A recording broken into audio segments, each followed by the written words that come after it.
Hi friends, myself Mayuri. I am from Varangal. I am studying degree final year. నేను ఇక్కడ వచ్చేసి అవిన్మో ఇండస్ట్రీలో work చేయడం జరుగుతుంది. ఈ ఇండస్ట్రీలో వచ్చేసి త్రీ ప్రొడక్ట్స్ ఉండడం జరుగుతుంది.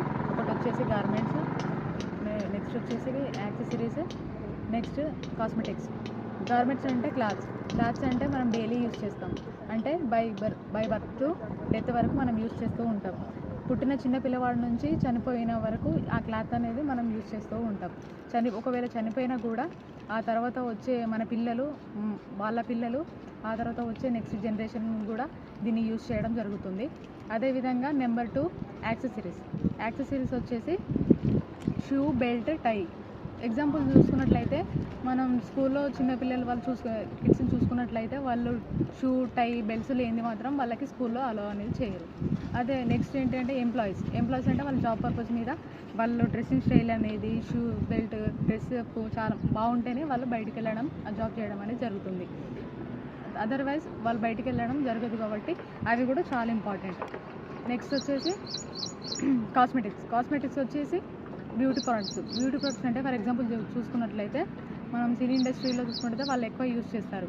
వాళ్ళు మేకప్ ఉంటేనే వాళ్ళు యాక్టింగ్ చేస్తారు. వాళ్ళు ఒక సినీ ఇండస్ట్రీలో ఉండడం జరుగుతుంది. వాళ్ళు మేకప్ లేనిది బయటికి రావడం అనేది జరుగుతుంది. వాళ్ళు చూసుకున్నట్లయితే ఒక చిన్న ఫెయిర్ అండ్ లవ్లీ కానీ, చిన్న క్రీమ్స్ కానీ, లేకపోతే బాడీ లోషన్స్ కానీ, లేకపోతే షాంప్స్, సోప్స్, ఇవన్నీ యూజ్ చేయడం జరుగుతుంది. ఇవి లేనిది మనం బయటికి వెళ్ళడం, అవి లేకుండా చూడరు కూడా. కాబట్టి ఇవన్నీ గార్మెంట్స్, యాక్సెసరీస్, కాస్మెటిక్స్ అనేది మనకు మోస్ట్ ఇంపార్టెంట్. వీటికి ఎండ్ అనేది ఉండదు. ఇవి ఎండ్లెస్ ప్రోడక్ట్స్ చెప్పుకోవచ్చు. అదేవిధంగా మన బ్రాండ్ వచ్చేసి నేషనల్ బ్రాండ్. గోల్ ఏంటంటే నేషనల్ టు ఇంటర్నేషనల్ తీసుకుపోవడం దీని యొక్క గోల్. మనం బయట చూసుకున్నట్టయితే రోబోట్స్ ఇవి అనేది పెరగడం జరుగుతుంది. దానివల్ల మనకి ఏమవుతుంది, నిరుద్యోగులు అనేది అధికమవుతుంది.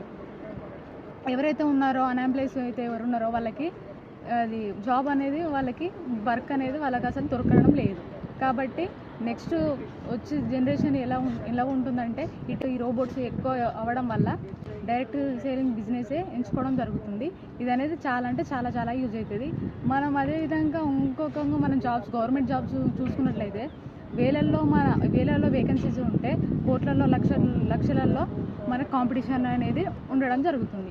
దానివల్ల అలా ఎక్కువ మరి సరే అది అప్లై చేసి మనం జాబ్ కొడదామని అనుకుంటే అందులో మెరిట్ లిస్ట్ వచ్చిన వాళ్ళకే జాబ్ అనడం జరుగుతుంది. ఇందులో ఏమైనా బెనిఫిట్స్ ఉన్నాయా మనకి?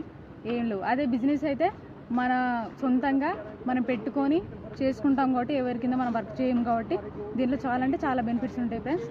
Thank you.